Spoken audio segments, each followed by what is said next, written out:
बिहार की राजनीति एक बार फिर गर्म हो गई है। मुख्यमंत्री नीतीश कुमार के नेतृत्व में बनी नई एनडीए सरकार को अब तक लगभग 2 महीने से अधिक हो चुके हैं, लेकिन मंत्रिमंडल का विस्तार अभी तक नहीं हो पाया है।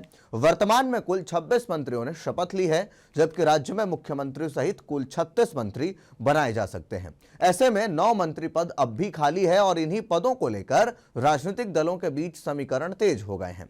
ऐसे में आइए समझते हैं कि किन दलों की नजर किस पद पर है और विस्तार कब तक संभव है। नमस्कार, मेरा नाम आशीष और आज बात बिहार के मंत्रिमंडल विस्तार की। 14 नवंबर 2025 को एनडीए की नई सरकार बनने के बाद भाजपा के 14, जदयू के 8, लोजपा रामविलास के 2, हम और जो रालोसपा है उसके एक मंत्रियों को मंत्रिमंडल में जगह मिली थी। अब जबकि 9 पद खाली हैं, तो भाजपा और जदयू के बीच इन पदों के बंटवारे को लेकर चर्चा चल रही है। सूत्रों के अनुसार इस बार भाजपा को कुछ अतिरिक्त पद मिल सकते हैं, क्योंकि सरकार में उसकी संख्या सबसे अधिक है। इसके साथ ही लोजपा रामविलास और हम पार्टी भी अपने हिस्से की दावेदारी जता रही है। रणनीति का बड़ा हिस्सा इस बात पर निर्भर करता है कि कौन सा दल कितने विधायकों के सहारे कितनी हिस्सेदारी जो है वो चाहता है। राजनीतिक गलियारों में यह चर्चा आम है कि मंत्रिमंडल विस्तार खरमास के बाद किया जाएगा। भारतीय परंपरा में महत्वपूर्ण कार्यों को खरमास समाप्त होने तक रोक कर रखने की परंपरा रही है और बिहार की राजनीति इससे अछूता नहीं है। सूत्रों के मुताबिक मुख्यमंत्री और गठबंधन दलों के शीर्ष नेतृत्व के बीच मंत्रिमंडल विस्तार पर बातचीत जारी है और फरवरी के पहले सप्ताह या फिर मध्य तक विस्तार होने की पूरी संभावना जताई जा रही है। लोजपा रामविलास के पास 19 विधायक हैं। 6 विधायकों को एक मंत्री पद देने के फॉर्मूले के अनुसार पार्टी पहले से 2 मंत्रियों के साथ एक और एक पद की दावेदारी और बना सकती है। लोजपा रामविलास संगठन के भीतर भी यह चर्चा जोरों पर है कि पार्टी को विस्तार में कम से कम एक और सीट मिलनी चाहिए। हालांकि पार्टी के शीर्ष स्तर पर अब तक इस तरीके की कोई आधिकारिक बयान नहीं आई है, लेकिन अंदर खाने में उम्मीद तो बनी ही हुई है। हम पार्टी के संरक्षक और केंद्रीय मंत्री जीतन राम मांझी ने हाल ही में सार्वजनिक कार्यक्रम में कहा था कि उनकी पार्टी के विधायक दल के नेता ने 2 मंत्री पद की मांग की है।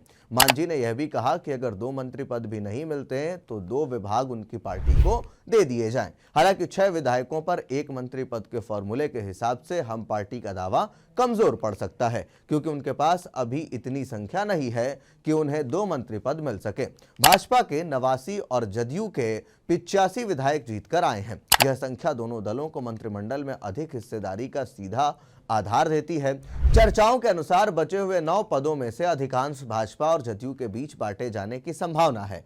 वहीं कुछ सूत्र यह भी बताते हैं कि 1 से 2 पद जानबूझकर खाली रखे जा सकते हैं, ताकि भविष्य में यदि किसी विपक्षी पार्टी के विधायक एनडीए में शामिल हो तो उन्हें मंत्री पद देकर राजनीतिक समीकरण साधा जा सके। आखिरकार मंत्रिमंडल विस्तार का निर्णय मुख्यमंत्री नीतीश कुमार तथा भाजपा के केंद्रीय नेतृत्व के बीच अंतिम बातचीत के बाद ही तय होगा। चूंकि सरकार स्थिर है और सीटों का गणित भी साफ है, इसलिए माना जा रहा है कि विस्तार में कोई बड़ी रुकावट नहीं आएगी।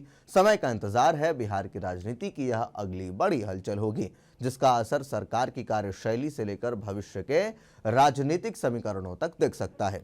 तो ऐसे में आप क्या कुछ सोचते हैं? ये जो 9 पद जो अतिरिक्त हैं, इस पर किस तरीके की बातचीत जो है वो बनती है और क्या लगता है कि लोजपा रामविलास से एक और मंत्री पद की शपथ जो है वो दिलाई जा सकती है? इधर जीतन राम मांझी भी परेशान है कि उनको भी कम से कम एक मंत्री पद चाहिए या फिर 2 विभाग चाहिए। तो आपको क्या लगता है कि किसके खाते में कितनी सीटें जा रही हैं और आपको क्या लगता है कि खरमास के बाद मंत्रिमंडल विस्तार होगा? और नजर इस पर भी कि आखिरकार विपक्ष के कौन से विधायक भाग करके नीतीश के पाले में या बीजेपी में जोड़ते हैं और फिर उसके बाद उनको मंत्री पद की शपथ दिलाई जाती है। तमाम चीजों के लिए आप बने रहिए हमारे साथ। दीजिए इजाजत। धन्यवाद।